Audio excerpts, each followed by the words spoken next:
Olá, sejam bem-vindos ao canal Estudos da Doutrina Espírita. Estamos abordando a obra kardeciana. Estamos começando pelo Livro dos Espíritos. Você pode acessá-los aqui no blog pessoal do Facebook e também no YouTube, com o mesmo nome, Estudos da Doutrina Espírita. Nós estamos abordando essa obra que vem iniciar o Espiritismo, o Livro dos Espíritos. Nós já estamos na terceira parte desse livro. E hoje vamos começar um novo capítulo, capítulo 6, da Lei de Destruição.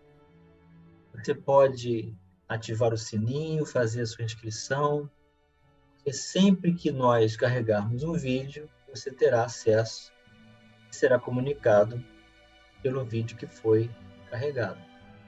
Você pode também navegar dentro da página e consultar um assunto do seu interesse, buscar respostas, perguntas que Kardec fez aos espíritos de temas que você esteja precisando conhecer. Então fique à vontade, comungue conosco, mande sua mensagem e acompanhe comigo.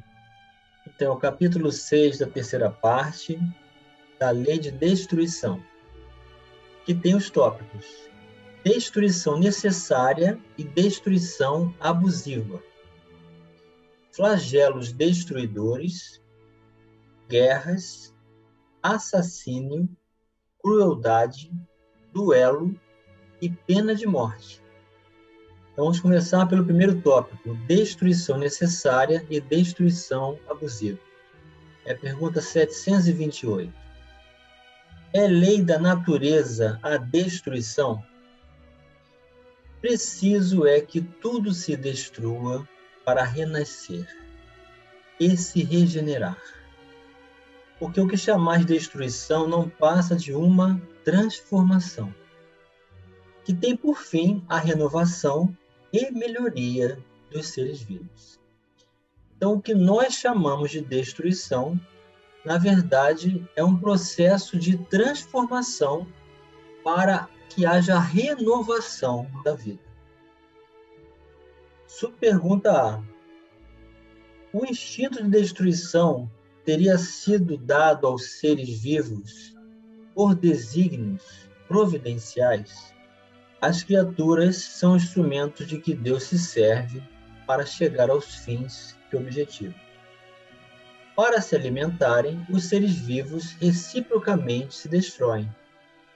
Destruição esta que obedece um duplo fim: a manutenção do equilíbrio na reprodução, que poderia tornar-se excessiva, e utilização dos despojos do invólucro exterior, que sofre a destruição. Esse invólucro é simples acessório e não a parte essencial do ser pensante.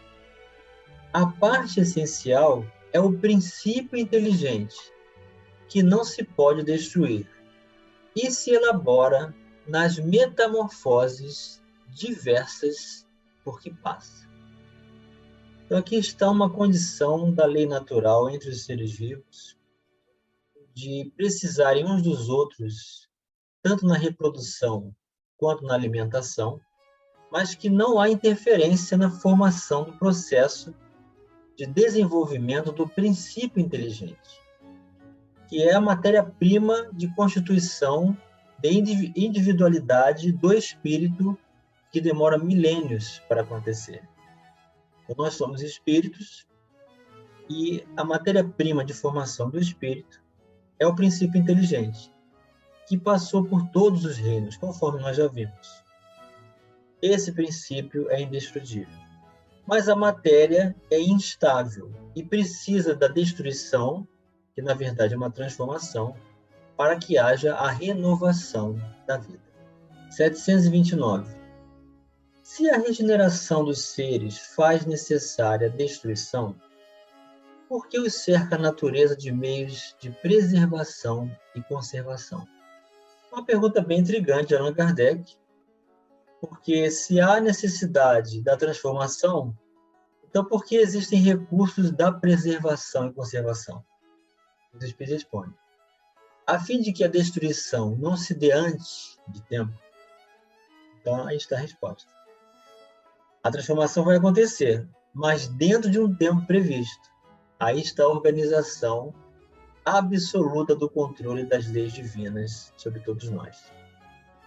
Toda destruição antecipada obsta ao desenvolvimento do princípio inteligente. Por isso que Deus fez que cada ser experimentasse a necessidade de viver e de se reproduzir. Então, uma questão muito profunda da filosofia espiritualista, oferecendo-nos a perspectiva da necessidade de viver e de se reproduzir, para que o princípio inteligente encontre no seu momento adequado o mecanismo de progresso na constituição da individualidade de espírito, porque Deus cria incessantemente. 730. Uma vez que a morte nos faz passar a uma vida melhor, nos livros dos males desta, sendo, pois, mais de desejar do que de temer, por que ele tem o homem instintivamente tal horror, que ela lhe é sempre motivo de apreensão? Então, se os próprios habitantes do mundo espiritual vêm nos trazer a perspectiva da imortalidade, da individualidade, que estão vivos, que a vida fora do corpo físico é muito menos penosa, por que instintivamente temos tanto horror e apreensão da morte? E os espíritos respondem: já dissemos que o homem deve procurar prolongar a vida para cumprir a sua tarefa. Tal motivo porque Deus lhe deu um instinto de conservação, instinto que o sustenta nas próprias. A não ser assim, ele muito frequentemente se entregaria ao desânimo. A voz íntima que o induz a repelir a morte lhe diz que ainda pode realizar alguma coisa pelo seu progresso. A ameaça de um perigo constitui aviso para que se aproveite da dilação que Deus lhe concede. Mas, ingrato, o homem rende graças mais vezes à sua estrela do que ao seu Criador. Então, aqui está o motivo do temor da morte, da preservação. O que temos que cumprir está na nossa consciência, está na nossa intimidade, nas complexidades da alma. É preciso utilizar o tempo de forma adequada para que o desenlace seja saudável. Eis aí o porquê da conservação e o porquê da manutenção e administração da vida de forma instintiva. 731. Por que, ao lado dos meios de conservação, colocou a natureza os agentes de destruição? De uma certa forma, essa pergunta é a mesma daquela com relação à dualidade da conservação com a da transformação, feita de uma outra maneira. E os espíritos respondem: é o remédio ao lado do mal. Já dissemos, para manter o equilíbrio e servir de contrapeso. Então, os espíritos não se cansam, eles não são impacientes, eles não se irritam, eles respondem quantas vezes for necessário. Mas não deixe de dizer, nós já respondemos isso, já dissemos. Então, essa resposta já foi dada, apesar da pergunta ter sido diferente. São testes que Allan Kardec faz com a espiritualidade. E todos nós deveríamos fazer isso. 732. Será idêntica em todos os mundos a necessidade de destruição? Guarda proporções com o estado mais ou menos material dos mundos. Cessa quando o físico e o moral se acham mais depurados. Muito diversas são as condições de existência nos mundos mais adiantados do que o vosso. Então, esse é o motivo pelo qual a luta aqui na Terra é grande. As dificuldades são acerbas, porque a conexão com a matéria é muito forte. Então, nós sofremos as intempéries da matéria. E isso faz com que haja todas essas condições de provas e expiações, desafios, intempéries dessa transformação que nos atinge diretamente. Então, quanto mais material é a encarnação, maiores são as proporções dessas necessidades de transformação e conservação. 733. Entre os homens da terra, existirá sempre a necessidade da destruição? Essa necessidade se enfraquece no homem, à medida que o espírito sobrepuja a matéria. Assim é que, como podeis observar, o horror à destruição cresce com o desenvolvimento intelectual e moral. Então, na medida em que ocorre o desenvolvimento moral dos seres que habitam o orbe, mais nós enxergamos o horror da destruição, que vai acabar sendo diminuído pela necessidade que não vai mais existir tanto. Porquanto a moral foi elevada, o orbe também sofre recursos de transformação. Aliás, a Terra mantém o seu curso natural de progresso. Não existe uma condição definitiva de formação da Terra. A Terra ainda está em formação. Ela ainda sofre cataclismos, ainda sofre destruições em suas intempéries, placas tectônicas que se movem, terremotos que ocorrem, mudanças climáticas pela mudança da posição do eixo da Terra, são todas consequências e provas de que a Terra ainda se encontra em progresso no seu curso de adaptação material. E quando coincidir com a evolução moral, isso deixa de ter necessidade. É a condição dos mundos mais felizes. A Terra está se encaminhando para lá. E os habitantes que vão permanecer nela terão que ter desenvolvido também a moral. Se não desenvolverem, serão convidados para um outro orbe menos adiantado. 734. Em seu estado atual, tem o homem direito ilimitado de destruição sobre os animais? Tal direito se acha regulado pela necessidade, que ele tem de prover ao seu sustento e à sua segurança. O abuso jamais constituiu direito. Então, o uso é necessário e o abuso é um prejuízo para o equilíbrio.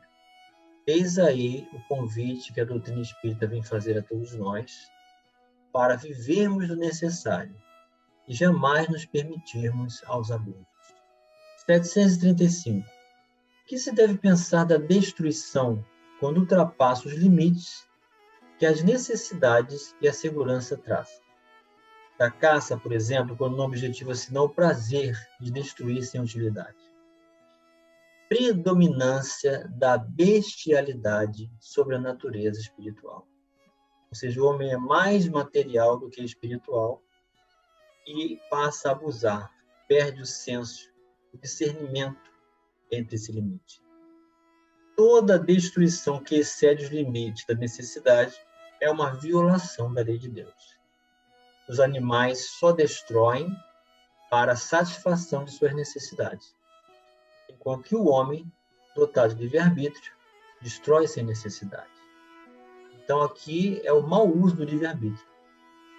Terá que prestar contas do abuso da liberdade que lhe foi concedida, pois isso significa que cede aos maus instintos.